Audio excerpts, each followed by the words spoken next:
Welcome to be book. இந்த வீடியோல 12th standard சிறப்பு தமிழ் புத்தகத்துல இருந்து அறிவியல் இலக்கியங்கள் அப்படிங்கிற தலைப்பை தான் பார்க்க போறோம். இந்த அறிவியல் இலக்கியங்கள் அப்படிங்கிறது நம்மளோட டிஎன்பிஎஸ்சி எக்ஸாம் பாயிண்ட் ஆஃப் வியூல ரொம்பவே இம்பார்ட்டன்டான ஒரு லெசன் அப்படின்னு சொல்லலாம். ஏன்னா இந்த லெசன்ல 6th இருந்து 10th வரைக்கும் கொடுக்காத பல தகவல்களை கொடுத்திருக்காங்க. சோ அப்ப எக்ஸாம் பாயிண்ட் ஆஃப் வியூல கொஸ்டின் பார்ட்னே சொல்லலாம் இந்த லெசன். ஓகேங்களா?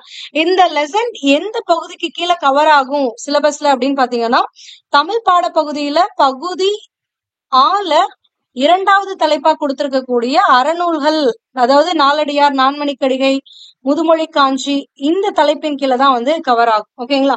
அறநூல்கள்னு சொல்லுவாங்க, இல்லைன்னா நீதி நூல்கள்னாலும் இதேதான். 14 கீழ்கணக்கு நூல்கள்னு சொன்னாலும் அதுவும் இதேதான். ஓகேங்களா?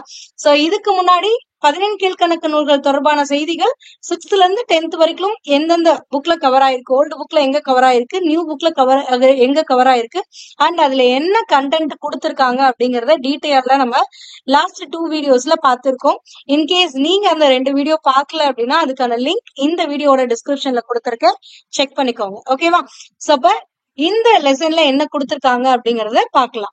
அறிவியல் இலக்கியங்கள். மனிதன் தனக்கென வரையறுத்து கொண்ட ஒழுக்க முறைகளின் தொகுப்பே அறம். அப்போ மனிதன் தனக்குன்னு வகுத்துக்கிட்ட ஒழுக்க முறைகளை தான் என்னன்னு சொல்றாங்க அப்படின்னா அறம் அப்படின்னு சொல்றாங்க. ஏன்னா நிறைய பேருக்கு அறம்னா என்னன்னே தெரியாது. அப்ப நம்ம இதெல்லாம் ஒழுக்க முறை, இப்படிதான் வாழணும் அப்படின்னு நம்ம வகுத்துக்கிட்டதுதான் அறம் அப்படின்னு சொல்றாங்க. உலகிற்கு அறம் கூறும் நோக்கோடு எழுந்த இலக்கியங்களை அறிவியல் இலக்கியங்கள் அப்படின்னு சொல்றாங்க. ஓகேங்களா? அறம்கூர் கவிதைகளை அறக்கவிதைகள் என்றும் குறிப்பிடுவர். அப்போ இந்த மாதிரி ஒழுக்க முறைகளை சொல்ற மாதிரி இருக்கக்கூடிய இலக்கியங்களை தான் உலகத்துக்கு அறங்களை கூறக்கூடிய நோக்கோடு எழுத இலக்கியங்களை அறிவியல் இலக்கியங்கள் என்றும், அந்த மாதிரி சொல்லக்கூடிய கவிதைகளை அறக்கவிதைகள் அப்படின்னு சொல்றாங்க. அறம் என்ற சொல்லை அறு கூட்டல் அம் என பிரித்து தீமையை அறுப்பது, நீக்குவது என்றும், அறுதி செய்வது, கடமைகளை வரையறுப்பது என்றும் பொருள் கொள்வர். அப்ப அறம் அப்படிங்கறத எப்படி பிரிக்கிறாங்க அப்படின்னா, அறு கூட்டல் அம் என பிரித்து தீமையை அறுப்பது, தீமையை நீக்குவது என்றும், அறுதி செய்வது, அறுதி செய்வதுனா கடமைகளை வரையறுப்பது என்றும் பொருள் கொள்வர்.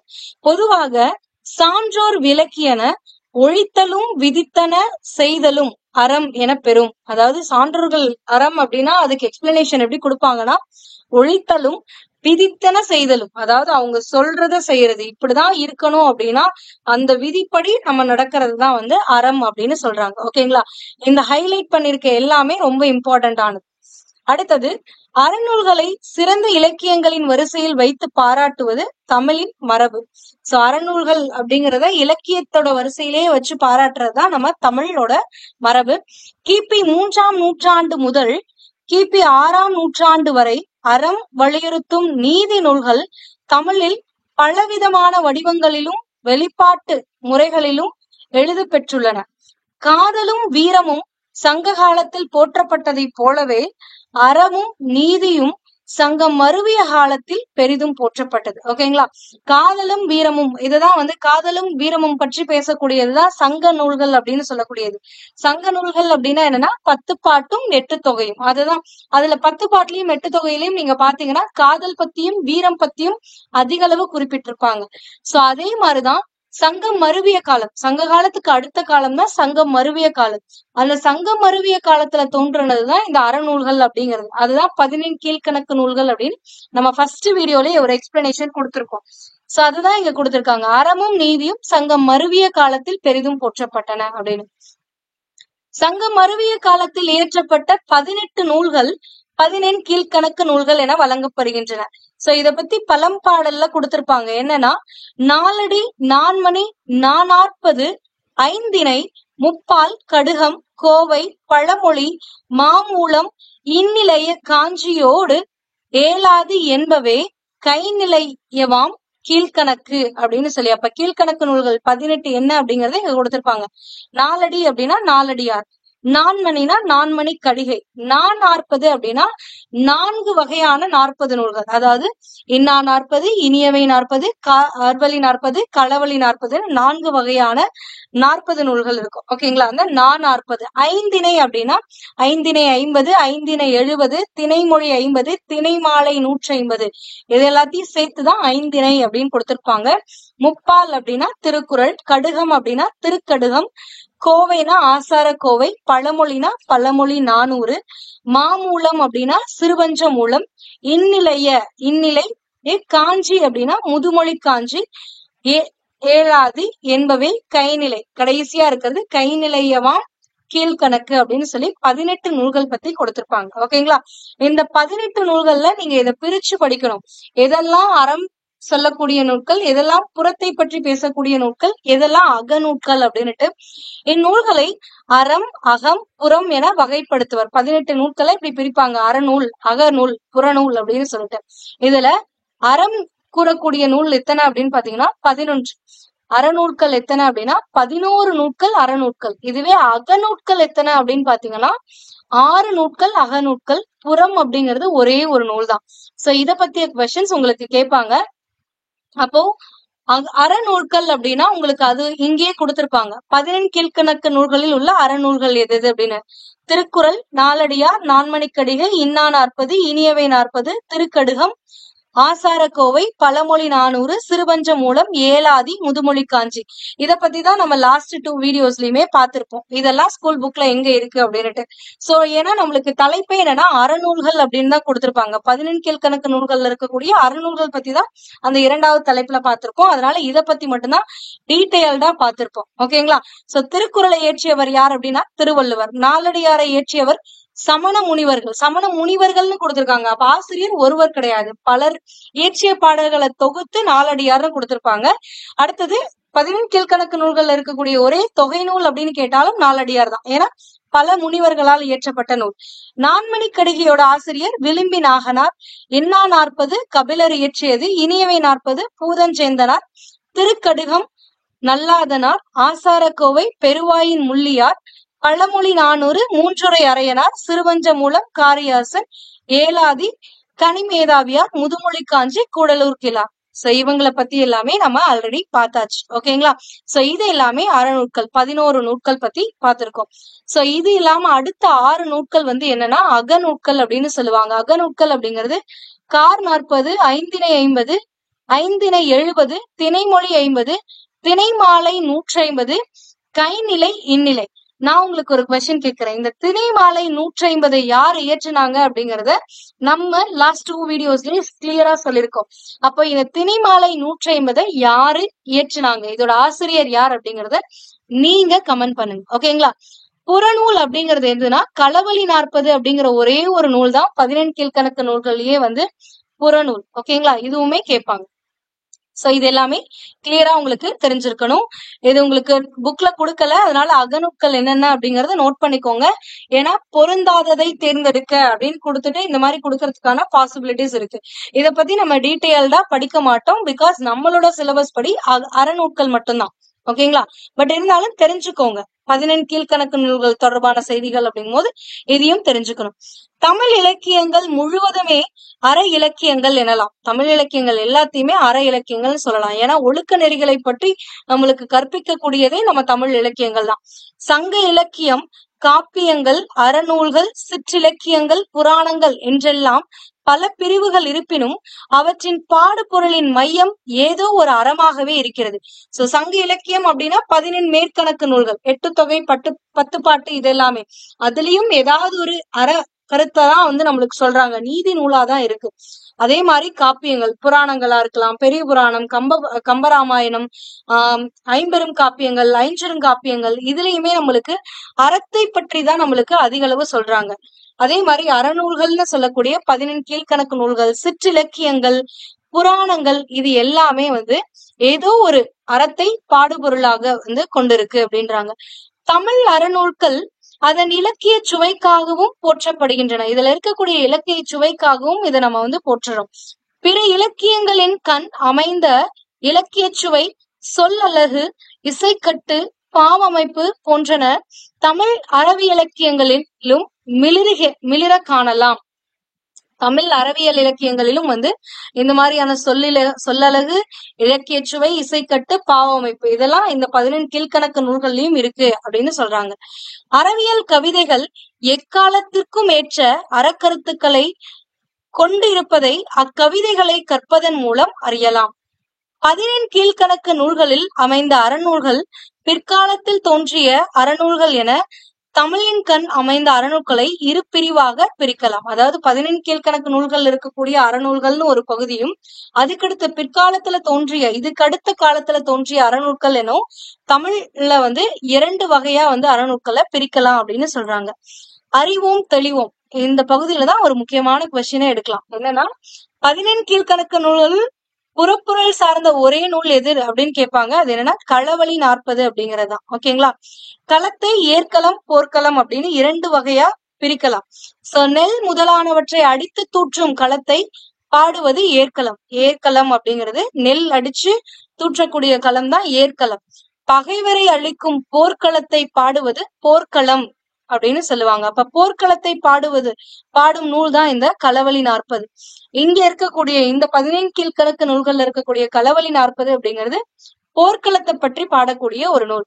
சோ அப்ப என்ன போர்க்களத்தை பத்தி இது பாடுது அப்படின்னு பாத்தீங்கன்னா, கழுமலத்தில் நடைபெற்ற போரில் சோழன் கோச்செங்கானன் சேரன் கணைக்கால் இரும்பொறையை வென்று சிறையில் இட்டதால் அவனை மீட்க பொய்கையார் பாடியதே இந்நூல். அதாவது கழுமலத்துல நடைபெற்ற போர்ல சோழன் கோச்செங்கானன் என்ன பண்றாருன்னா, சேரன் கணைக்கால் இரும்புறைய வென்று அவரை சிறை பிடிச்சிடுறாங்க. சேரன் கணைக்கால் இரும்புறைய சிறை பிடிச்சிடுறாரு சோழன். சோ இதனால அவரை மீட்கிறதுக்காக பொய்கையார் பாடுவாரு. பாடி அந்த பாடலோட பரிசா இவரை மீட்டுட்டு போவார். அதுதான். சோ யானை போர் பற்றி குறிப்பிடுவதால் பரணி என்ற சிற்றிலக்கிய வகை தோற்றம் பெறுவதற்கு இந்நூலே காரணம் என்பர். இப்ப பரணி போன்ற சிற்றிலக்கியங்கள் தோன்றுவதற்கு காரணமாக இருந்த நூல் அப்படின்னு பாத்தீங்கன்னா இந்த களவழி 40 தான். பரணி அப்படிங்கிறது யானை போர் பற்றி குறிப்பிடக்கூடிய நூல். இதில் உள்ள ஒவ்வொரு பாடலின் இறுதி சொல்லும் அட்டக்களத்து என்று முடிவது இதன் சிறப்பு. அப்ப கேட்பாங்க, அட்டக்களத்து என்று முடியும் ஒவ்வொரு பாடலிலும் அட்டக்களத்து என்று முடியும் நூல் எது அப்படின்னு கேட்பாங்க. களவழி 40. அட்டக்களத்து, களவழி 40 அப்படின்னு ஞாபகம் வச்சுக்கோங்க. ஓகேவா? சோ அடுத்தது இதுல ஒவ்வொன்னா கொடுத்திருக்காங்க. இந்த அறநூல்கள் பத்தி ஒவ்வொன்னா தெளிவா கொடுத்திருப்பாங்க. அதுல ஃபர்ஸ்ட் ஒருமறை அப்படிங்கிறது என்னன்னா, 14 கீழ்கணக்கு நூல்களில் இடம்பெற்றுள்ள அறநூல்களில் ஒவ்வொன்றும் ஒவ்வொரு தன்மை என மணிமுடியாக விளங்கும் திருக்குறள் உலகம் போற்றும் பொதுமறை. சோ இப்ப 14 கீழ்கணக்கு நூல்களே மணிமுடியாக விளங்கக்கூடியது எது அப்படின்னு கேட்டீங்கன்னா திருக்குறள் தான். சோ இது உலக பொதுமறை அப்படின்னு சொல்லுவாங்க. ஓகேங்களா? இது அறம், பொருள், இன்பம் என முப்பொருண்மைகளை உடையது. அறம், பொருள், இன்பம் அப்படின்னு சொல்லி 3 பிரிவுகளை உடையது அப்படின்றாங்க. விவிலியத்திற்கு அடுத்தபடியாக உலகின் பெரும்பான்மையான மொழிகளில் மொழிபெயர்க்கப்பட்ட பெருமைக்கு உடையது. சோ அதாவது விவிலியம் அப்படின்னா பைபிளுக்கு அடுத்தபடியா உலகில பெரும்பான்மையான மொழிகள்ல மொழிபெயர்க்கப்பட்ட ஒரு நூல் அப்படின்னா திருக்குறள். இந்நூலை இயற்றிய திருவள்ளுவருடைய முழு வரலாறு கிடைக்கவில்லை. எனினும் இவர் பிறந்த ஆண்டு கிமு 31 என கொண்டு திருவள்ளுவர் ஆண்டு கணக்கிடப்படுகிறது. அப்ப திருவள்ளுவர் ஆண்டு எதை கொண்டு கணக்கிடப்படுகிறது அப்படின்னு கேட்பாங்க. கிமு 31. ஓகேங்களா? கிமு கிபின்னு 2 விஷயம் இருக்கு. கிறிஸ்துவர் பிறப்பதற்கு முன்பு, கிறிஸ்துவர் பிறப்பதற்கு பின்பு அப்படின்னுட்டு. சோ இத கரெக்டா பாத்துக்கோங்க. இத கிமு 31 திருவள்ளுவர் ஆண்டுன்னு சொல்லுவாங்க. அதுதான் திபி அப்படிங்கிறது. ஓகேங்களா? இதுல திருக்குறள் ஒரே ஒரு அதிகாரத்தை பத்தி கொடுத்திருக்காங்க. அது என்னன்னா கூடா ஒழுக்கம். கூடா ஒழுக்கம் அப்படின்னா வஞ்சமனம் கொண்டு உலகத்தாரை ஏமாற்றி வாழ்வு நடத்துவது பொய் ஒழுக்கமாகும். அதாவது ஒரு உலகத்துல இருக்க மக்களை ஏமாத்தி வாழ்றத பொய் ஒழுக்கம் அப்படின்னு சொல்லுவாங்க. சோ அத பத்தி சொல்லக்கூடியதுதான் இந்த கூடா ஒழுக்கம். சோ இதை கூடா ஒழுக்கம் என வள்ளுவர் குறிக்கிறார். ஒழுக்கமுடைமை என்ற அதிகாரம் வகுத்து மாந்தர் ஒழுங்குமுறைகளை முன்பு அறிவுறுத்திய வள்ளுவர் இங்கு கூடா ஒழுக்கம் என தனியே பேசுகிறார். அதாவது ஒழுக்கமுடைமைன்னு இன்னொரு அதிகாரமே இருக்கு. அதுல ஒழுக்கம் அப்படின்னா என்ன, ஒழுக்கத்துடைய சிறப்பு என்ன அப்படின்னு சொன்னவரு இந்த கூடா ஒழுக்கம்னு தனியா ஒரு அதிகாரத்தையே வகுத்திருக்காரு. ஏன்னா மக்களை எப்படி ஏமாற்றி வாழக்கூடாது அப்படிங்கறத பத்தி இதுல பொய் ஒழுக்கம் அப்படின்னா என்ன, ஏன் இந்த மாதிரி பண்ணக்கூடாது அப்படிங்கிறதுக்கு தனியா ஒரு அதிகாரம் வகுத்திருக்காரு. இதுல ஒரு 10 இந்த அதிகாரம் வந்து 28வது அதிகாரமா இருக்கக்கூடியது இந்த கூடா ஒழுக்கம். இதுல 10 குறள்கள் இருக்கும். இந்த குறள்கள் பத்தி நம்ம விரிவா வந்து தினமிரு குறள் அப்படிங்கிற தலைப்பின் கீழே பார்க்கலாம். ஏன்னா திருக்குறள் அப்படிங்கறது நம்மளோட ஸ்டடி பிளான்ல இன்க்ளூட் பண்ணிருக்கவே மாட்டோம். இப்ப நம்ம திருக்குறள் படிக்கவே மாட்டோமா அப்படின்னா கண்டிப்பா படிக்கணும். ஏன்னா தமிழ் பாட பகுதியிலயும் சரி, யூனிட் 8லயுமே வந்து உங்களுக்கு ரொம்பவே இம்பார்ட்டன்ட் ஆனது இந்த திருக்குறள் பகுதி. சோ அதனால தினமும் அதை படித்தால்தான் அது சரியான ஒரு விஷயமா இருக்கும். அதனால தினம் இரு குறள், அதாவது ஒவ்வொரு நாளும் 2 குறள் அப்படின்னு சொல்லி படிக்கலாம். ஓகேங்களா? நம்மளுக்கு 7 மாசம் இருக்கு இன்றையில இருந்து. சோ அதனால நம்ம தினமிரு குறள் அப்படிங்கிற கான்செப்ட்ல பார்க்கலாம். ஓகேங்களா? இவ்வதிகாரம் பொதுவாக பிறரை ஏமாற்றி வாழும் அனைவரையும் பற்றியது. நம்ம ஆல்ரெடி சொல்லிட்டோம், பிறரை ஏமாத்தி வாழக்கூடிய அந்த வஞ்ச மனம் படைத்தவர்கள் பற்றி எது கூடா ஒழுக்கம் அப்படின்னு சொல்லுதான் இந்த அதிகாரம் அப்படின்னுட்டு. ஆனா இவ்வதிகாரம் பொதுவாக பிறரை ஏமாற்றி வாழும் அனைவரை பற்றியது என்றாலும் போலி துறவியரை மனதில் கொண்டே வரையப்பட்டவை என்பதில் எளிதில் உணர முடிகிறது. இந்த குறள்லாம் பாத்தீங்க அப்படின்னா போலி சாமியார், போலி துறவி, நானும் துறவி, நான் சொல்றதெல்லாம் பின்பற்றுங்க அப்படின்னு சொல்லி ஊரை ஏமாத்துறாங்க பாருங்க. சோ அவங்கள மனசுல வச்சுக்கிட்டு எழுதுனதுதான் அப்படிங்கறத படிக்கும் போது ஈஸியா புரியும் அப்படின்றாங்க. ஓகேங்களா? அடுத்தது இரு நானூறு அப்படின்னா என்னன்னா நாலடி நானூறையும் பழமொழி நானூறையும் தான் இரு நானூறு அப்படின்னு சொல்லுவாங்க. நாலடி நானூறு அப்படிங்கிறது நாலடியார் தான், வேற எதுவுமே கிடையாது. திருக்குறளுக்கு அடுத்த நிலையில் வைத்து எண்ணத்தக்கது எது அப்படின்னு கேட்பாங்க. இது நாலடியார் தான். ஏன் அப்படின்றதுக்கான ரீசன்மே இருக்கு. 4ம் 2ம் சொல்லுக்குருதி அப்படிங்கிற ஒரு பழமொழியும் இருக்கும். அதுல நாள் அப்படிங்கிறது நாலடியாரையும், 2 என்பது திருக்குறளையும் குறிக்குது அப்படின்னு நம்ம முன்னாடி வகுப்புகள்லயே பார்த்தோம். ஓகேங்களா? ஏன் அதை அப்படி சொல்றாங்க அப்படின்னா, திருக்குறளுக்கு எப்படி முப்பால் இருக்கோ, அறம் பொருள் இன்பம் அப்படின்னு சொல்லி முப்பாலா வகுத்திருக்காங்களோ அதே மாதிரி இந்த நாலடியாரையும் முப்பாலாக வகுத்திருக்காங்க. ஓகேங்களா? சோ அதனாலதான் திருக்குறளுக்கு அடுத்த நிலையில் வைத்து எண்ணத்தக்கது அப்படின்னு சொல்லுவாங்க. இந்த நாலடியாருக்கு என்னென்ன சிறப்பு பெயர்கள்லாம் இருக்குன்னா, நாலடி, நாலடி நானூறு, வேளாண் வேதம் என்று வெவ்வேறு பெயர்களாலும் இந்நூல் சுட்டப்படுகின்றது. இந்த வேளாண் வேதம் ப்ரீவியஸ் இயர்ல கேட்டிருக்காங்க. ஓகேங்களா? அடுத்தது இந்த நூலை இயற்றியவர் யார் அப்படின்னு பாத்தீங்கன்னா, நாலடியாரை நம்ம ஆல்ரெடி பார்த்தோம். ஒருவர் இயற்றல, பலரால் இயற்றப்பட்ட பாடல்களை தொகுத்து நாலடியார்னு கொடுத்திருப்பாங்க. அப்ப யாரெல்லாம் சேர்ந்து இயற்றினது அப்படின்னா சமண முனிவர்களால் இயற்றப்பட்டதுதான் இந்த நாலடியார். இந்த நாலடியார் அப்படிங்கிறது நாலடி 400 அப்படின்னு சொல்லுவாங்க. அப்ப 400 வெண்பாக்களுடைய தொகுப்பு தான் இந்த நாலடியார். ஓகேங்களா? இதனை தொகுத்தவர் யார் அப்படிங்கிறது உங்களுக்கு 10th ஸ்டாண்டர்ட் 8th ஸ்டாண்டர்ட் எல்லாம் கொடுக்கல. சோ இந்த புக்ல கொடுத்திருக்காங்க பாருங்க. தொகுத்தவர் யார் அப்படின்னா பதுமனார் அப்படிங்கிறவர் தான் இதை தொகுத்தவர். ஆனா முப்பாலா பகுத்தவர் யார் அப்படின்னு கேட்பாங்க. தருமர் அப்படிங்கிறவர் தான் வந்து முப்பாலாக பகுத்திருப்பார். அறத்துப்பால், இன்பத்துப்பால், பொருட்பால் அப்படின்னு சொல்லி பகுத்திருப்பாரு. இதை பற்றிய டீடைல்ஸுமே நம்ம வந்து ஃபர்ஸ்ட் வீடியோலயே நம்ம பார்த்தாச்சு. ஓகேங்களா? அதை இன்கேஸ் நீங்க பார்க்கல அப்படின்னா அதை பார்த்துடுங்க, ரொம்பவே இம்பார்ட்டன்ட். இந்நூலை போன்ற 400 வெண்பாக்கள், இதுல எப்படி 400 வெண்பாக்கள் இருக்கோ அதே மாதிரிதான் பழமொழி 400லயும் 400 வெண்பாக்கள் இருக்கும். ஒவ்வொரு பாடலின் இறுதியிலும் ஒரு பழமொழி அமைய பாடப்பட்டிருப்பதால் இந்நூறு இப்பெயர் பெற்றது. அதாவது பழமொழி 400 ஏன் பெயர் பெற்றது அப்படின்னா, ஒவ்வொரு பாடல்லையும் இறுதியில பழமொழி இருக்கும். அதனாலதான் பழமொழி 400. இந்த நூலை இயற்றியவர், பழமொழி 400 இயற்றியவர் யார் அப்படின்னு பாத்தீங்கன்னா மூன்றுரை அரையனார். ஓகேங்களா? சோ ஆர்டர் பாத்தீங்க அப்படின்னா திருக்குறளுக்கு அடுத்து போற்றப்படுது நாலடியார், நாலடியாருக்கு அடுத்து பழமொழி 400. ஓகேங்களா? சோ இந்த ஆர்டர்ல வச்சு போற்றப்படுது அப்படின்னு சொல்லியிருப்பாங்க. வாழ்க்கையின் எல்லா இன்னல்களுக்கும் காரணமான அறியாமையாகிய மயக்கத்தை தீர்ப்பது கல்வி. இக்கருத்தை விளக்கும் நாலடியார் பாடல் நோக்கத்தக்கது. அதாவது இங்க ஒரு பாடல், நாலடியார் பாடல் கொடுத்திருப்பாங்க. சோ இதுல என்ன சொல்லிருப்பாங்க அப்படின்னா, அறியாமைங்கிற மயக்கத்தை எதுதான் தீர்க்கும் அப்படின்னா கல்விதான் தீர்க்கும் அப்படிங்கறதான் இந்த பாடல்ல விளக்கி இருப்பாங்க. ஓகேவா? சோ இந்த நாலடி பாடல் என்ன அப்படின்னு பாத்தீங்கன்னா, இம்மை பயக்குமால் ஈய குறைவின்றால் தம்மை விளக்குமால் தாமுலரா கேடின்றால் எம்மை உலகத்தும் யாம் காணேம் கல்வி போல் மம்மர் அறுக்கும் மருந்து. அப்ப இம்மை பயக்குமால் அப்படின்னா என்னன்னா, கல்வி நம்ம வாழ்க்கையில நல்வாழ்க்கையாகிய இம்மை பேச்சினை கொடுக்கும் அப்படின்றாங்க. நல்வாழ்க்கைய கொடுக்கும் அப்படின்றாங்க. ஈய குறைவின்றால், ஈய குறைவின்றால்னா நீங்க எவ்வளவுதான் ஈதல் அப்படின்னு சொல்லுவாங்க. அப்ப குடுக்கறதுன்னு அர்த்தம், கொடைன்னு அர்த்தம். ஓகேங்களா? நீங்க எவ்வளவு கொடுத்தாலும் அது நம்ம கிட்ட இருந்து குறையாது. நீங்க கல்வியை மட்டும் உங்க கிட்ட இருக்க கல்வியை இன்னொருத்தருக்கு சொல்லி கொடுத்தீங்க அப்படின்னா அது குறையாது. மாறா என்ன ஆகும் அப்படின்னா வளரும் அப்படின்னு சொல்றாங்க. தம்மை விளக்குமால் அப்படின்னா கல்வி கற்ற ஒருவர் அறிவோடும் புகழோடும் விளங்குவார். சோ அப்ப நீங்க கல்வி கற்றிருந்தா தம்மை புகழோடும் அறிவோடும் விளங்க வைக்கும். தாமுலரா கேடின்றால் அப்படின்னா தாம் வாழ்வதற்கு கல்வி என்னைக்குமே ஒரு கெடுதலா இருக்காது அப்படின்னு சொல்றாங்க. எம்மை உலகத்தும் யாம் காணேம் கல்வி போல் மம்மர் அறுக்கும் மருந்து. மம்மர் அப்படின்னா அறியாமை அப்படின்னு சொல்றாங்க. அப்ப அறியாமைங்கிற மயக்கத்தை அறுக்கக்கூடிய மருந்தாக கல்வியை போல வேற எதுவுமே இல்லை இந்த உலகத்துல, நான் பார்க்கல அப்படின்னு சொல்றாங்க. எம்மை உலகத்தும் யாம் காணேம், நான் கல்வி போல ஒரு மருந்த பார்த்ததே இல்லை, அறியாமையை போக்கக்கூடியது அப்படிங்கறதுதான் இந்த பாடலுக்கான பொருள். ஓகேங்களா? இம்மை பயக்குமால், இப்போ நல்வாழ்க்கையாகிய இம்மை பெற்றினை தரக்கூடியது. ஈய குறைவின்றால், நம்ம எவ்வளவுதான் கொடுத்தாலும் அது குறையாது, மாறாக அது வளரும். தம்மை விளக்குமால், கல்வி கற்றிருந்தா தம்ம அறிவோடும் புகழோடும் விளங்க வைக்கும். தாம் உளரா கேடின்றால், தம்முடைய வாழ்க்கைக்கு கல்வி ஒருபோதும் கெடுதல் இருப்பனாது.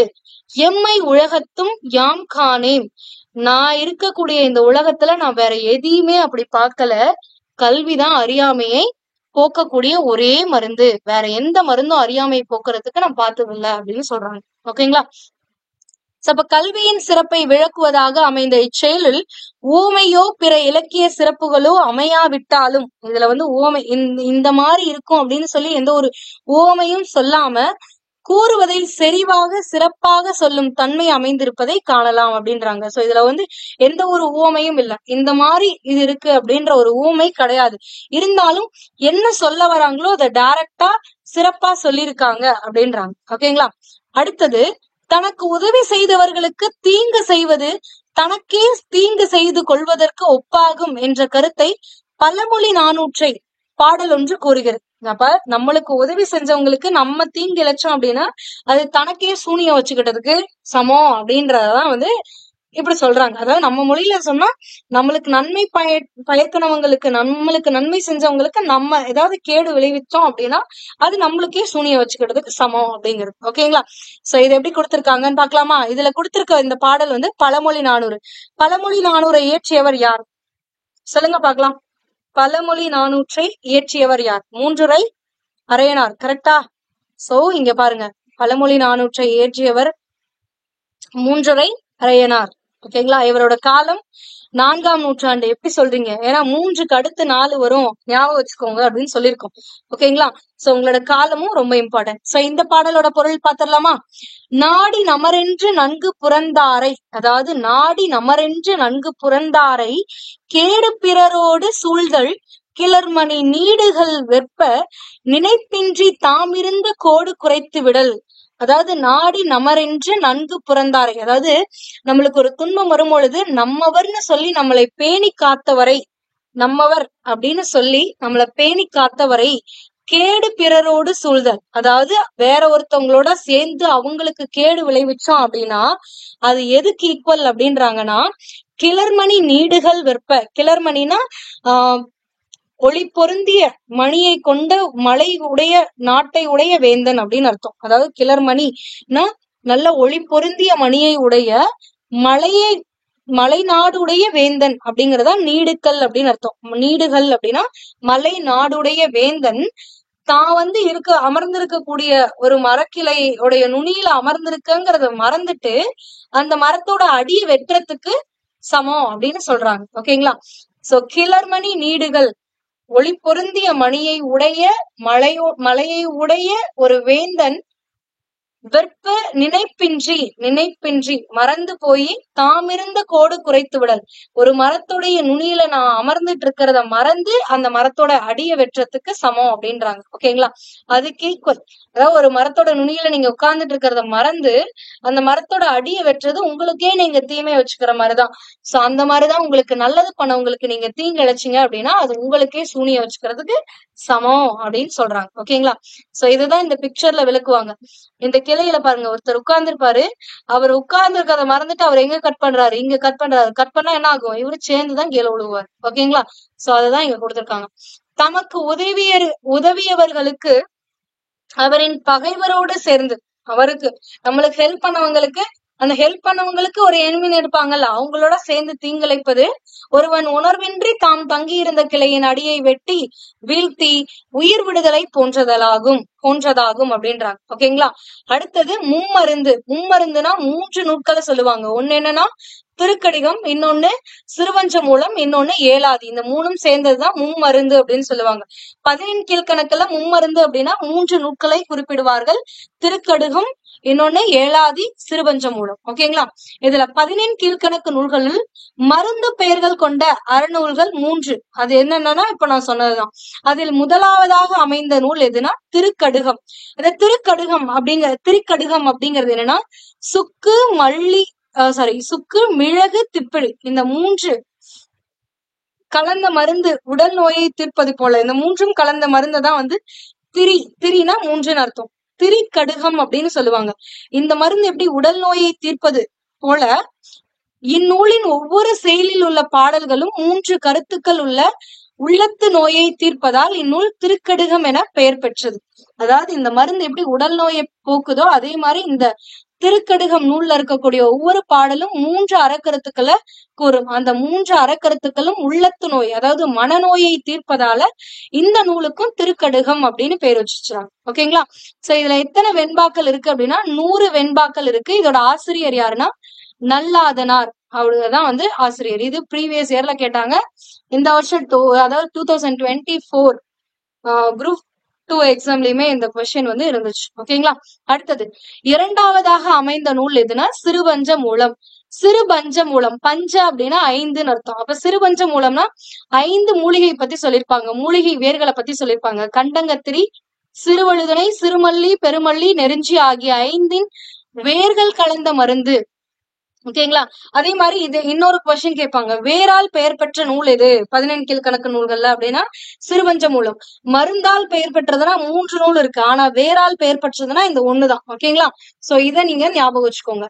சப்ப வேரால் பெயர் பெற்ற நூல் சிறுபஞ்ச மூலம். சிறுமல்லி, பெருமல்லி, சிறுவழுதுணை, நெருஞ்சி, கண்டங்கத்திரி இந்த 5 உடைய வேர்கள் கலந்த மருந்து உடலை வலுப்படுத்துவது போல இந்நூலின் ஒவ்வொரு செயலிலும் அமைந்த 5 கருத்துக்கள் வாழ்வுக்கு வலிமை சேர்ப்பதால் இந்நூல் சிறுவஞ்ச மூலம் என பெயர் பெற்றது.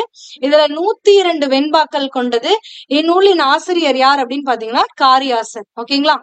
மூன்றாவதாக அமைந்தது எது அப்படின்னா ஏலாதி அப்படிங்கிறது ஏலத்தை முதன்மையான மருந்து பொருளா கொண்டு லவங்கம், நாககேசரம் அப்படிங்கிறது என்னன்னா சிறுநாவற்பூ தான், வேற ஒண்ணுமே இல்ல. நீங்க அங்க படிக்கும்போது சிறுநாவற்பூன்னு படிச்சிருப்பாங்க. இங்க நாககேசரம், மிளகு, திப்பிலி, சுக்கு ஆகிய 6ம் கலந்த மருந்து உடலுக்கு உறுதி சேர்ப்பது போல செயல்தோறும் உள்ளத்திற்கு உறுதி சேர்க்கும் 6 கருத்துக்களை கொண்டதால் இந்நூல் ஏலாதி என பெயர் பெற்றது. ஓகேங்களா? இந்த மருந்துக்கு பேரு ஏலாதி. அதாவது 6 பொருள் கலந்த இந்த மருந்துக்கு பேரு ஏலாதி. அது மாதிரிதான் இந்த நூல்ல இருக்கக்கூடிய ஒவ்வொரு பாடலையும் 6 அறக்கருத்துக்கள் சொல்லியிருப்பாங்க. அந்த கருத்துக்கள் எப்படி நம்ம மனநோயை அறியாமையை போக்குமோ அதனால இதை ஏலாதி அப்படின்னு சொல்லுவாங்க. இதுல எத்தனை பாடல்கள் இருக்கு அப்படின்னா 80 வெண்பாக்கள் கொண்ட இந்நூலை இயற்றியவர் கனிமேதாவியார். இதுல 80ன்னு இருக்கும். அந்த புக்ல 81ன்னு இருக்கும். ஒண்ணுல கடவுள் வாழ்த்து பாடலோட சேர்த்து 81. ஓகேங்களா? அடுத்தது மக்களை காப்பது அரசனின் கடமை. மன்னன் எவ்வழியோ மக்கள் அவ்வழி என்பது ஆன்றோர் வாக்கு. அப்ப மக்களை காப்பது யாரோட கடமை? அரசனின் கடமை. அப்ப மன்னன் எவ்வழியோ மக்களும் அவ்வழிதான் அப்படிங்கிறது முன்னாடி வாழ்ந்தவர்கள் ஆன்றோர் வாக்கு. சிறுபஞ்ச மூலம் அரசனின் இயல்புகளை விவரிக்கும் விதம் இங்கு நோக்கத்தக்கது. அப்ப இங்க ஒரு பாடல் கொடுத்திருக்காங்க. இந்த பாடல் சிறுபஞ்ச மூலத்தோட பாடல். இதுல என்ன பொருள் அப்படிங்கறத பாக்கலாமா?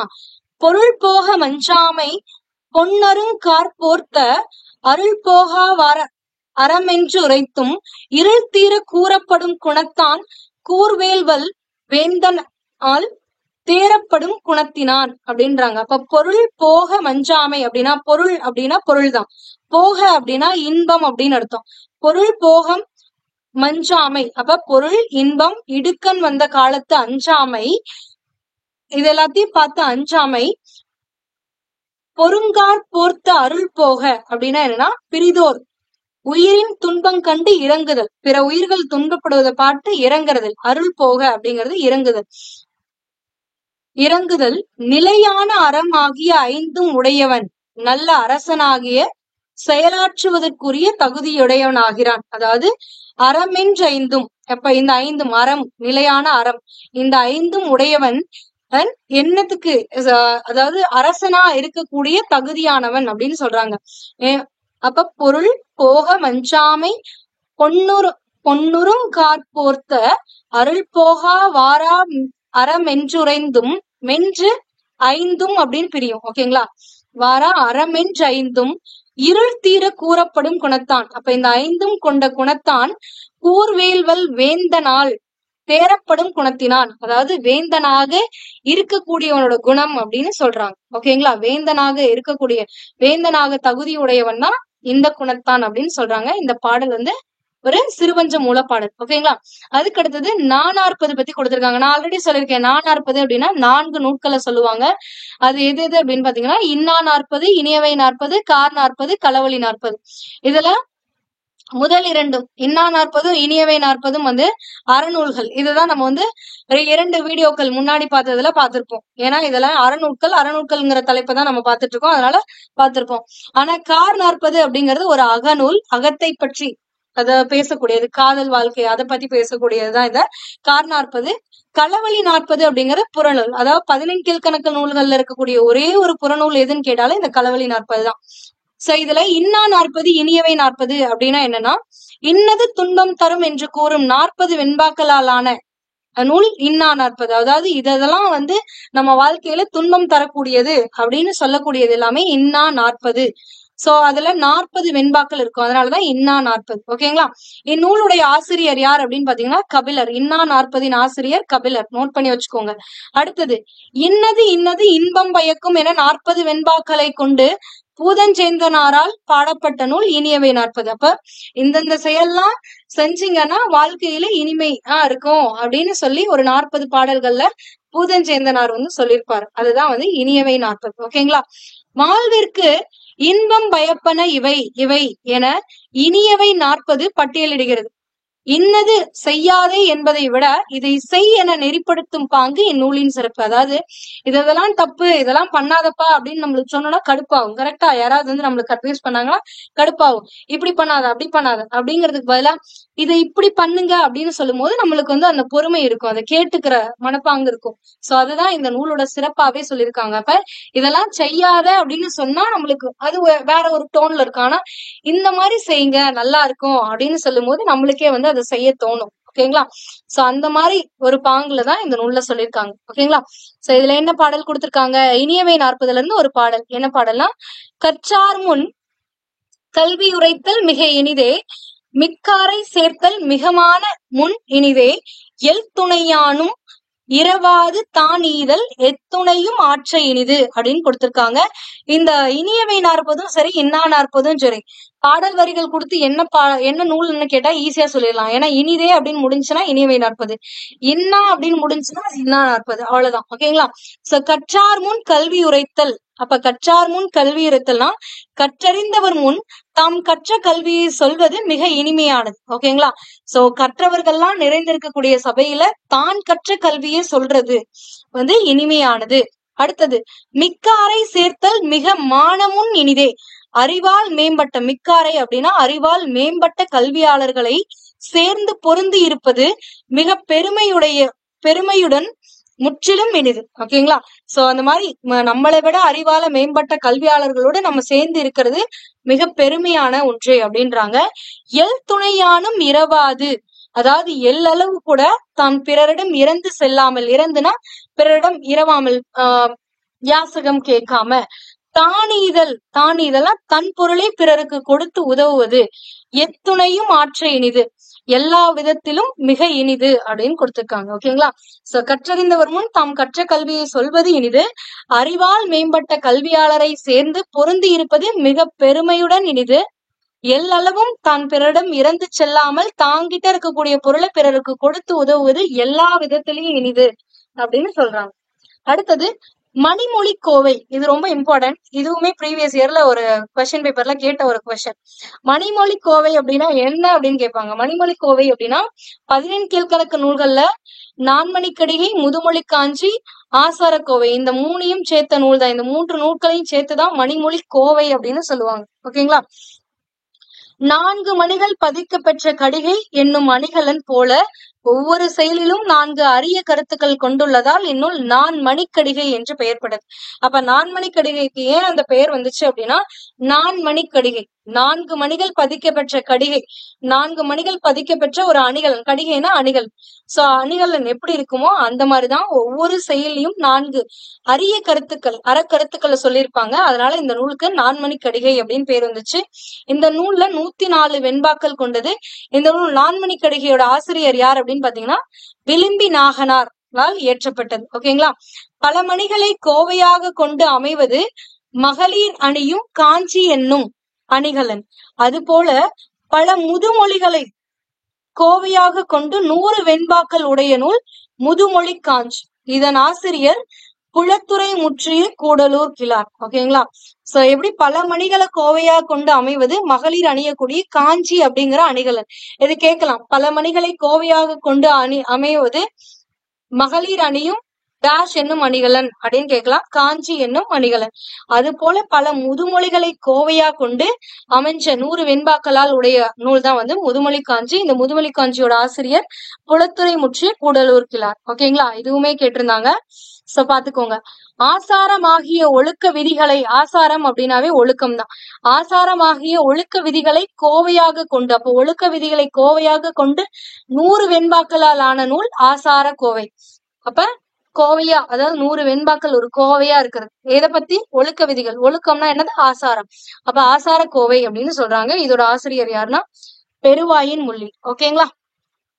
நிலையாமை என்னும் கருத்தை அறவிலக்கியங்களும் குறிப்பிடுகின்றன. நிலையாமை அப்படின்னா ஒரு பொருளோட நிலைத்தன்மையை பத்தி சொல்லக்கூடியது. பொருள் இன்னைக்கு வரும் நாளைக்கு போகும், அது நிலைச்சு இருக்கக்கூடிய ஒன்று கிடையாது. அதை புரிஞ்சுக்கிறது தான் நிலையாமை அப்படின்னு சொல்லுவாங்க. சோ நிலையில்லா பொருளை தேடி அலையும் மனித வாழ்வை பொருளற்றது என்கிறது நான்மணிக்கடிகை. அப்ப இந்த நிலையில்லாத பொருளை தான் நம்ம என்ன பண்றோம்? தேடி இந்த வாழ்வை வந்து இது பண்ணிக்கிட்டு இருக்கோம். சோ இப்படி நம்ம வாழ்றது ஒரு பொருளற்றது, இந்த வாழ்க்கையே ஒரு பொருளற்ற வாழ்வு அப்படின்னு நான்மணிக்கடிகையில சொல்றாங்க. சோ அதை எப்படி கொடுத்திருக்காங்க அப்படிங்கறத பாருங்க. நான்மணிக்கடிகை ஒரு பாடல் ஒண்ணு இங்க கொடுத்திருக்காங்க. கல்வம் என்பாருக்கும் துயிலில்லை, காதலி மாட்டு உள்ளம் வைப்பாருக்கும் துயிலில்லை, ஒன்பொருள் செய்வம் என்பாருக்கும் துயிலில்லை, அப்பொருள் காப்பாருக்கும் இல்லை துயில் அப்படின்றாங்க. அப்ப கல்வம் என்பாருக்கும் துயில் இல்லை. கல்வர்களுக்கும் என்னது கிடையாது? தூக்கம் கிடையாது. ஏன்னா நம்மள எவனாவது வந்து புடிச்சிருவானோ அப்படின்னு பயத்திலேயே அஞ்சு நடுங்கிட்டு இருப்பாங்க கல்வர்கள். அப்ப கல்வருக்கும் துயில் இல்லை. காதலி மாட்டு உள்ளம் வைப்பாருக்கும் துயில் இல்லை. அதாவது தலைவியை விரும்பக்கூடிய தலைமகனுக்கும் என்ன இருக்காது? தூக்கம் இருக்காது. காதலி மாட்டு உள்ளம் வைப்பாருக்கு, அப்ப காதலி கிட்ட மனசை பறிகொடுத்தவனுக்கு என்ன இருக்காது? தூக்கம் இருக்காது. ஒன்பொருள் செய்வம் என்பாருக்கும் துயிலில்லை. அதாவது செல்வத்தை தேடி தேடி ஈட்டுபவனுக்கும், செல்வத்தை ஈட்டுபவனுக்கும் என்ன இருக்காது? தூக்கம் இருக்காது. அச்செல்வத்தை அப்பொருள் காப்பாருக்கும், அதனை காப்பவருக்கும் தூக்கம் அப்படிங்கிறது இருக்காது. ஏன்னா எவனாவது நம்ம கிட்ட இருந்து திருடிட்டு போயிடுவானோ, நம்ம கிட்ட இருந்து செல்வம் போயிடுமோ அப்படிங்கிற பயத்துல தூக்கம் இருக்காது. எனவே நிலையில்லா பொருட்களின் கண் நாட்டம் கொள்ளாமல் மெய்ப்பொருளை தேடி அடைவதே மனித வாழ்வின் நோக்கமாகும். அப்ப மனித வாழ்வுடைய நோக்கம் என்னன்னா, பொருளோட நிலையாமையை அறிஞ்சு இந்த நிலையில்லாத பொருளை தேடாம மெய்ப்பொருளை தேடணும், உண்மையான பொருள் அப்படிங்கறத தேடணும் அப்படின்றாங்க. ஓகேங்களா? சோ அடுத்து வந்து என்ன அப்படின்னு பாத்தீங்கன்னா, அறவியல் இலக்கியங்கள் பொதுவாக அறவிலக்கியங்கள் பொதுவாக தனி மனித ஒழுக்கங்களை வலியுறுத்தி அமைகின்றன. அவ்வாறு அமைந்த ஆசார கோவை பாடல் ஒன்று இங்கு நோக்கத்தக்கது. அடுத்து ஒரு ஆசார கோவை பாடல் கொடுத்திருக்காங்க. ஆசார அப்படின்னா ஒழுக்கம்னு அர்த்தம். கோவைனா பல ஒழுக்க விதிகளை ஒரு கோவையாக சொல்வதுதான் ஆசார கோவை. அதனாலதான் இதுல 100 வெண்பாக்கள் இருக்கும். ஆசார கோவைன்னு சொல்லுவோம். இதோட ஆசிரியர் யாரு? பெருவாயின் முள்ளியார். இதுல என்ன கொடுத்திருக்காங்கன்னா, வைகரை யாமம் துயிலெழுந்து தான் செய்யும் நல்லறமும் முன் பொருளும் சிந்தித்து வாய்வதின் தந்தையும் தாயும் தொழுதெழுக என்பதே முந்தையோர் கண்ட முறை. அதாவது வைகரை யாமம் துயிலெழுந்து, அதிகாலையில எழுந்து தாம் செய்யும் நல்லமுறமும் பொருளும் சிந்தித்து, தாம் அன்னைக்கு என்ன செய்ய போறோம், அன்று என்ன நல்ல அறம் செய்ய போறோம் அப்படிங்கிற செயலை ஆராய்ந்து சிந்திச்சு, பின்னர் வாய்வதின் தந்தையும் தாயும் தொழுதெழுக, பின்னர் தந்தையும் தாயையும் தொழுது அச்செயலை செய்ய தொடங்குக என்று சொல்லப்படும் ஒழுக்கம்தான் அறிவுடைய சான்றோர் சொல்லிய முறையாகும், முந்தையோர் கண்ட முறையாகும். அததான் முன்னாடி இருந்த சான்றோர்கள் நம்மளுக்கு சொல்லியிருக்காங்க அப்படின்றாங்க. ஓகேங்களா? அடுத்தது பிற்கால நீதி நூல்கள். இது நம்மளுக்கு போர்ஷன்ல இல்ல, ஜஸ்ட் ஒரு ரீட் மட்டும் விட்டு வச்சுக்கோங்க, ஏன்னா யூஸ் ஆகும், எங்கேயாவது கேட்கலாம். நீதி நூல்கள், பாரதியார் கூட நீதி நூல்கள் எல்லாம் எழுதியிருக்காரு. சோ அதனால பாரதியார் நம்ம பாடல்ல இருக்கிறதுனால, நம்ம சிலபஸ்ல இருக்கிறதுனால அதை பத்தி கூட கேட்கலாம். ஓகேங்களா? 15 கீழ்கணக்கு நூல்களுக்கு பின் தோன்றிய அறநூல்கள் தனி மனித அறத்தையும் சமூக அறத்தையும் பேசின. முற்கால நீதி நூல்கள் கூறும் அறக்கருத்துக்களின் தொகுப்பாக பிற்கால நீதி நூல்கள் அமைந்துள்ளன. அத முன்னாடி என்ன அறக்கருத்துக்கள் சொல்றாங்களோ அதை பேஸ் பண்ணியேதான் பிற்காலத்திலயுமே சொன்னாங்க. ஆனா நம்மளுக்கு புரியுற மாதிரி எளிய நடையில சொன்னாங்க. ஏன்னா இப்போ சங்க கால நூல்கள்லயும் சரி, சங்க மருவிய கால நூல்கள், அதாவது 15 மேற்கணக்கு நூல்களும் கீழ்கணக்கு நூல்கள் நீங்க படிக்கும் பொழுது படிச்சோன்னு பொருள் புரியுமானா புரியாது. ஆனா அதுக்கடுத்து வந்த காலத்துல இருக்கக்கூடிய நூல்கள்லாம் படிச்சீங்க அப்படின்னா உங்களுக்கு பொருள் ஈஸியா புரியும். அந்த அளவுக்கு இதா ஏற்றிருப்பாங்க. மக்கள் நல்வாழ்வுக்கேற்ற 100க்கும் மேற்பட்ட அறங்களை வகுத்தும் தொகுத்தும் எளிய மொழி நடையில் வழங்குகின்றன. அப்ப பிற்கால நீதி நூல்கள்லாம் எளிய மொழி நடையில் வழங்குகின்றன. ஓகேங்களா? இருப்பு, அறிவு, விழுமியம், காரணம், மனம், மொழி தொடர்பான சிக்கல்களை பற்றி ஆராய்வதே மெய்யியல். அந்த மெய்யியல் குறித்த ஆழமானதொரு பார்வையினை அறநிலை கவிதைகள் வெளிப்படுத்தி நிற்கின்றன. இங்க ஒரு பாடல் கொடுத்திருக்காங்க பாருங்க, நல்வழி பாடல். என்னன்னா, ஆண்டாண்டு தோறும் அழுது புரண்டாலும் மாண்டார் வருவாரோ மாநிலத்தில். இதை பார்த்தோன்னே உங்களுக்கு புரிஞ்சிருக்கும். ஆண்டாண்டு வருஷம் பல ஆண்டு அழுதா கூட இறந்தவங்க என்ன பண்ண முடியாது, மாண்டார்னா இறந்தவர்களை திருப்பி கொண்டு வர முடியாது, இந்த பூமிக்கு வருவது இல்லை. வேண்டா நமக்கு அது வழியே நாம் போம் அளவும் எமக்கென்றும் இட்டு உண்டு இரும். அப்போ பல முயற்சி செய்தாலும் இறப்ப என்ன பண்ண முடியாது, தள்ளி போட முடியாது, தவிர்க்க முடியாதது. தள்ளி போடலாமே தவிர தவிர்க்க முடியாது. இறப்ப நம்ம இப்ப இருக்கக்கூடிய மெடிசன் எல்லாம் பயன்படுத்தி தள்ளி போட்டுக்கலாம் கொஞ்ச நாள், ஆனா தவிர்க்க முடியாது. இறப்பு உறுதியாக இறுதியில் வரும், ஆதலால் வேண்டா நமக்கு அது வழியே. அப்ப இறுதியில நம்மளுக்கு அதுதான் வழி, போய் தான் ஆகணும். போகணும்னு இருந்துச்சுன்னா போய் தான் ஆகணும். ஆதலால் தமக்கென சேர்த்து வைக்காமல் முடிந்தவரை பிறருக்கு கொடுத்து வாழ வேண்டும். அததான் இங்க கொடுத்திருப்பாங்க. நாம் போம் அளவும் எமக்கென்று, அப்ப நம்மளுக்கு அப்படின்னு சொல்லி சேர்த்து வைக்காம இட்டு உண்டு இரும்னா பிறருக்கு கொடுத்து வாழ்ந்திருங்க அப்படின்னு சொல்றாங்க. ஓகேங்களா? அடுத்தது 15ஆம் நூற்றாண்டை சார்ந்த கபிலர் என்னும் புலவரால் இயற்றப்பட்ட நூல் கபிலர் அகவல். அப்ப 15ஆம் நூற்றாண்டை சேர்ந்த கபிலர் அப்படிங்கிறவரால் இயற்றப்பட்ட நூல் தான் கபிலர் அகவல். ஏன்னா இதுக்கு முன்னாடி ஒரு கபிலர் இருக்காரு, இது 15ஆம் நூற்றாண்டை சேர்ந்த கபிலர் இயற்ற கபிலர் அகவல். இந்நூல் கூறும் நீதி எக்காலத்திற்கும் பொருத்தமுடையதாக உள்ளது. எந்த காலத்துக்கு எடுத்துக்கிட்டாலும் இந்த கருத்து பொருத்தமா இருக்கு அப்படின்னு சொல்றாங்க. அப்ப கபிலர் அகவல்ல இருந்து ஒரு பாடல் இங்க கொடுத்திருக்காங்க. என்ன பாடல் அப்படின்னு பாத்தீங்கன்னா, இதையுமே பாருங்க, நீங்க படிக்கும் போதே பொருள் புரியும். ஒன்றே செய்யவும் வேண்டும், ஒன்றும் நன்றே செய்யவும் வேண்டும், நன்றும் இன்றே செய்யவும் வேண்டும், இன்றும் இன்னே செய்யவும் வேண்டும். அதாவது நம்ம செய்யும் செயல் நல்லதா இருக்கணும், நன்றே செய்யணும். நன்றே செய்யணும்னு நினைக்கிறத இன்றே செய்யணும், இன்னைக்கே செய்யணும். இன்னைக்கே செய்யணும்னு நினைக்கிறத இப்பவே செய்யணும், அந்த பொழுதே செய்யணும் அப்படிங்கறதா இதுக்கான பொருள். ஈஸியா புரிஞ்சா? இதுதான் பிற்கால நீதி நூல்கள் எளிய நடையில இருக்கு அப்படின்னு கூறுவாங்க. நாம் செய்யும் செயல் நல்லதாக இருக்க வேண்டும், அச்செயலை அன்றே அப்பொழுதே செய்து முடிக்க வேண்டும் அப்படிங்கறதா இதுக்கான பொருள். ஓகேங்களா? அடுத்தது பிற்கால அறநூல்கள் பெரும்பாலும் சுருங்க சொல்லி விளங்க வைப்பவை. அதாவது எளிய நடையில நம்மளுக்கு விளங்க வச்சிருவாங்க. அவ்வகையில் ஓரடிப்பாக்கல் என்னும் வகையில் அமைந்த அறவிலக்கியங்கள் பல தோன்றின. அதாவது ஒரு அடியிலேயே நம்மளுக்கு அந்த பொருளை உணர்த்திடுவாங்க. அந்த அளவுக்கு அறவிலக்கியங்கள்லாம் பல இலக்கியங்கள்லாம் அறநூல்கள் இயற்றிருக்காங்க அப்படின்றாங்க. சிறுவர்களுக்கு நீதிகளை பயிற்றுவிக்க இவை பெரிதும் பயன்படுத்தப்படுகின்றன. பெரிய பெரிய போயமெல்லாம் பாடலெல்லாம் கொடுத்தா சின்ன பிள்ளைங்களுக்கு புரியாது. அப்ப ஒரு லைன்ல சொல்லி புரிய வச்சோம் அப்படின்னா ஈஸியா புரியும். அந்த மாதிரி ஒரு பாடல் தான் என்னன்னா அதிவீரராம பாண்டியர் இயற்றிய நருந்தொகை அறக்கருத்துக்களை எடுத்துரைக்கும் ஓரடிப்பாக்கலால் ஆன நூல். சோ இது கேட்பாங்க. நருந்தொகையின் ஆசிரியர் யாருன்னா அதிவீரராம பாண்டியர்.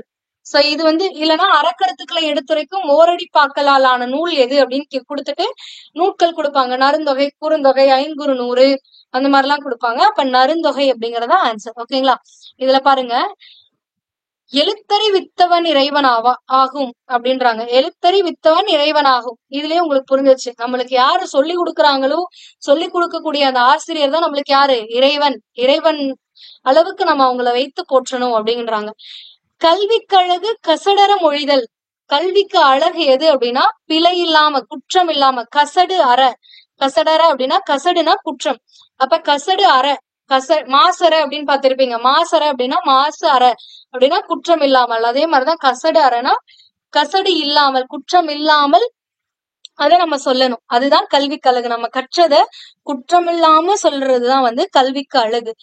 நாளும் கிழமையும் நலிந்தோர் கிளை. நாள் நட்சத்திரம் பாக்குறது, கிழமை பாக்குறது இதெல்லாம் நோய்வாய்ப்பட்டவர்களுக்கு கிடையாது, நலிந்தோர்களுக்கு, வறியவர்களுக்கு கிடையாது அப்படிங்கறதான் இந்த லைனுக்கான மீனிங். ஓகேங்களா? அடுத்து என்ன கொடுத்திருக்காங்க? கேளும் கிளையும் கெட்டோரு கிளை. இது ரொம்பவே நல்ல ஒரு லைனு, எனக்கு பிடிச்ச ஒரு லைனும் கூட. கேளுங்களையும் கெட்டோரு கிளை. கேளும் அப்படின்னா என்னன்னா நட்பு அப்படின்னு அர்த்தம். கிளைனா உறவினர்கள். கெட்டோர் அப்படின்னா வறுமையில இருக்கவங்களுக்கு, வறுமையுற்றோர் தான் கெட்டோர் அப்படின்னு சொல்லுவாங்க. சோ ஏழை மக்களுக்கு என்னதுன்னா, ஏழை மக்களை நீங்க உங்ககிட்ட பணம் இல்ல அப்படின்னா நிறைய உறவினர்கள் நம்ம கூட இருக்க மாட்டாங்க, பல நட்புகளும் இருக்காது. அந்த காலத்துல, அதாவது எல்லா நட்பையும் நம்ம அப்படி சொல்லிடக்கூடாது. பட் இந்த காலத்துக்கு ஏத்த பழமொழியும் இந்த ஒரு லைன் இந்த காலத்துக்கு பொருந்தும். ஏன்னா நீங்களே வாழ்க்கையில எக்ஸ்பீரியன்ஸ் பண்ணிருப்பீங்க. நிறைய பேர் பணம் இருக்கும்போது நம்ம கூட ஒரு சிலர் எல்லாம் இருப்பானுங்க, அப்புறம் கலந்துட்டு போயிடுவானுங்க, எங்க போவானுங்கன்னே தெரியாது. அந்த மாதிரி அதே மாதிரிதான் உறவினர்களும். நம்மளுக்கிட்ட பணம் இருக்கும் பொழுது, நம்ம ஒரு பணக்கார ஒரு இருக்கும்போது, பொருள் இருக்கும் பொழுது நம்ம சுத்தி சுத்தி வருவானுங்க. ஆமாமா நீ சொல்றதுதான் கரெக்ட், ஆமாமா நீ செய்யறதுதான் சரி அப்படிம்பாங்க. ஆனா உங்ககிட்ட ஒரு பொருள் இல்ல அப்படின்னா உங்க பக்கமே வரமாட்டாங்க, முடிஞ்ச வரைக்கும் நிகழ்வார்கள். ஓகேங்களா? சோ அதுதான் இந்த லைன்ல கொடுத்திருக்காங்க. போன்ற ஓரடிப்பாக்கள் வடிவ எளிமையையும் பொருளினிமையையும் கொண்டு விளங்குவதை அறியலாம். பொருள் இனிமை, அது சொல்ற அந்த பொருள் நம்மளுக்கு எவ்வளவு இனிமையா இருக்கு. ஆமா ஆமா கரெக்ட், அன்னைக்கே சொல்லியிருக்கான் அப்படின்ற மாதிரி இனிமையா இருக்கா. அதே மாதிரி எளிய நடையில இருக்கு அப்படின்றதுதான் இங்க கொடுத்திருக்காங்க. ஒழுக்கமுடையவர்களின் உயர்வும் ஒழுக்கத்துடன் வாழாதோர் எய்தும் இழிவும் விவேக சிந்தாமணியில் நயம்பட கூறப்பட்டது. அதாவது தனிப்பாடல் திரட்டுலதான் விவேக சிந்தாமணி இதுல கூறப்பட்டிருக்கு. என்னன்னா ஒழுக்கமுடையவர்கள்லாம் எப்படி உயர்வா வச்சிருப்பாங்க, ஒழுக்கம் இல்லாதவங்களோட வாழ்க்கை எந்த அளவுக்கு கேவலமா இருக்கும், இழிவா இருக்கும் அப்படிங்கறதுதான் இந்த பாட்டுல கொடுத்திருக்காங்க. ஓகேங்களா? இந்த பாடல் விவேக சிந்தாமணியில இருந்து இருக்கக்கூடிய ஒரு பாடல். சோ என்ன பாடல் அப்படின்னா, ஆசாரம் செய்வாராகி, அதாவது ஒழுக்கமா வாழ்பவராயிருந்தா அறிவோடு புகழும் உண்டாம். அறிவும் மட்டும் இல்லாம உங்களுக்கு புகழும் பெறுவர். ஒழுக்கத்துடன் வாழ்பவர் அறிவும் புகழும் பெறுவர். ஆசாரம் நன்மையானால் அவனியிற் ட்ரேவராவார். அப்ப ஆசாரம் நன்மையானால் அவனியிற் ட்ரேவராவார். சோ அந்த மாதிரி தாம் செய்யக்கூடிய செயல்கள் நன்மையானால் தேவருக்கு ஒப்பாக கருதப்படுவார். தாம் செய்யும் நன்மைகளால் அவங்களை என்ன பண்ணுவாங்க? தேவருக்கு ஒப்பாக கருதப்படுவர். ஆசாரம் செய்யாராகி, அதாவது ஒழுக்கமா இல்ல அப்படின்னா அறிவோடு புகழுமற்று, அறிவும் புகழும் இல்லாம பேசார்போர் பேச்சுமாகி பிணியோடு நரகில் வீழ்வார். நோய் நொடியோட நரகத்துல வாழ்வாங்க அப்படின்னு, நரகத்தை அடைவர் அப்படிங்கறதா இதுக்கான மீனிங். ஓகேங்களா? சோ ஆசாரம் செய்வாராகி அறிவோடு புகழும் உண்டாம் முண்டாம் அப்படின்னு கொடுத்திருக்காங்க. ஆசாரம் நன்மையானால் அவனியிற் ட்ரேவராவார், தேவராவாருங்கிறதா ட்ரேவராவார். ஆசாரம் செய்யாராகி அறிவோடு புகழுமற்று பேசார்போர் பேச்சுமாகி பிணியோடு நரகில் வீழ்வார். ஓகேங்களா? அடுத்த பாடல் என்ன அப்படின்னு பாத்தீங்கன்னா லாஸ்ட், அவ்வளவுதான்.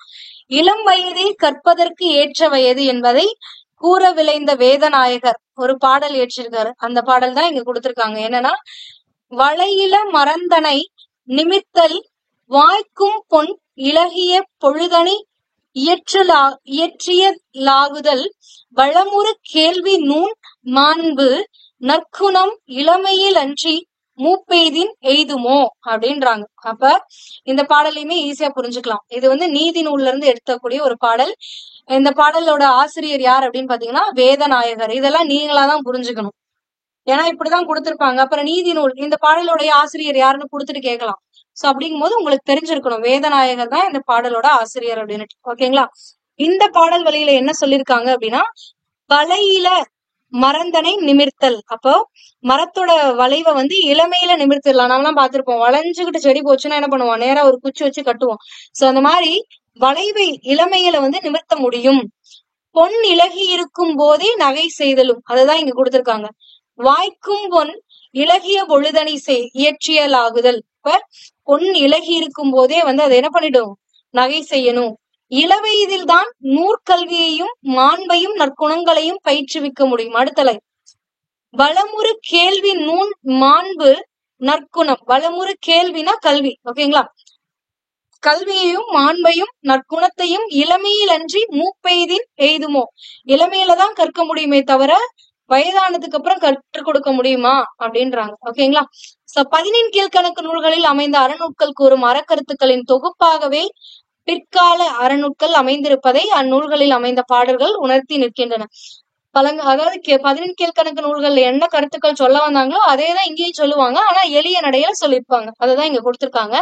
இதுல இன்னொரு விஷயம் நம்ம பார்க்காம விட்டது என்னன்னா, இந்த டேபிள் இதையும் கிளியரா பாத்துக்கோங்க. நூல் பெயர் அருங்கலச்செப்பு. அருங்கலச்செப்பு ஆசிரியர் யாருன்னு தெரியல. அறநெறிச்சாரத்தோட ஆசிரியர் முனைப்பாடியார். நருந்தொகையோட ஆசிரியர் யாரு, அதிவீரராம பாண்டியார். ஏன்னா இது வந்து ஓரடியில் இருக்கக்கூடிய பாடல்கள். நீதி நெறி விளக்கம் யாருன்னு கேட்பாங்க, குமரகுருவர். ஏன்னா இவரு இன்னொரு டாபிக்லயும் வருவார். நன்னெறி சிவப்பிரகாசர். உலக நீதி உலகநாதர். முதுமொழி வெண்பா இது யாரு இயற்றினாங்க அப்படிங்கறது ஆசிரியர் பெயர் தெரியவில்லை. ஆத்திச்சூடி ஔவையார். விவேக சிந்தாமணி அப்படிங்கறது வந்து யாரு இயற்றினாங்க அப்படிங்கறது தெரியாது. அண்ட் இன்னொரு விஷயம், இதெல்லாம் படிக்கணுமா சிலபஸ்ல இல்லையே அப்படின்னு நினைப்பீங்க. பகுதி 6ல ஒரு டாபிக் இருக்கு, பொருத்துக அப்படின்னு. நூலோட நூலாசிரியரை பொறுத்துக. அந்த இடத்துல இதை கேட்பாங்க. ஓகேங்களா? ஏன்னா அங்க மென்ஷன் பண்ணல, இந்தந்த நூல்ல இருந்தா கொஸ்டின் கேட்பாங்கன்னு மென்ஷன் பண்ணல. அப்ப உங்களுக்கு சிலபஸோட ஒன்றி இருக்க நூல்கள் எல்லாத்தையுமே படிச்சுக்கிட்டீங்கன்னா அதுல இருந்துதான் வரும், ஈஸியா கிராக் பண்ணிடலாம். ஓகேவா? கபிலர் அகவல் அப்படிங்கிறது கபிலர் இயற்றியது. கொன்றை வேந்தன் ஔவையார் இது எல்லாமே நம்ம ஆல்ரெடி பாத்தியாச்சு. ஔவையார் பாடல்கள் வந்து கொன்றை வேந்தன், மூதுரை, நல்வழி இது எல்லாமே ஔவையார் பாடல்கள். ஓகேங்களா? நீதி சிந்தாமணி எழுதினது யாருன்னா வேதகிரியார். அடுத்தது வேதநாயகர் எழுதினது பெண்மதி மாலை. நீதி நூலை எழுதினதும் வேதநாயகர் தான். நீதி பேதம் எழுதினதும் வேதநாயகர் தான். புதிய ஆத்திச்சூடி எழுதியவர் யார், பாரதியார். ஓகேங்களா? சோ இவ்வளவுதான் உங்களுக்கு இந்த 12th அட்வான்ஸ்டு தமிழ், அதாவது சிறப்பு தமிழ்ல கொடுத்திருக்கக்கூடிய கருத்துக்கள்.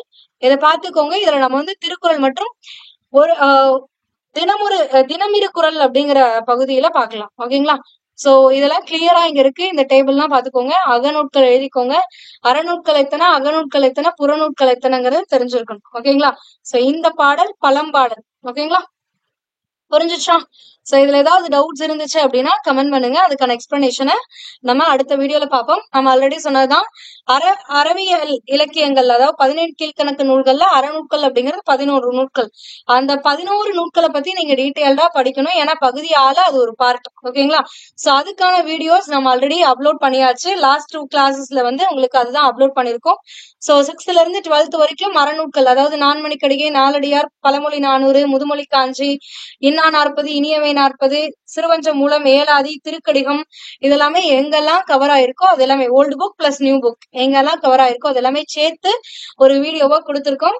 அதை நீங்க பார்க்கல அப்படின்னா அதுக்கான வீடியோ லிங்க் டிஸ்கிரிப்ஷன்ல கொடுத்திருக்கேன். அதை செக் பண்ணிக்கோங்க. For more videos stay tune. Thank you.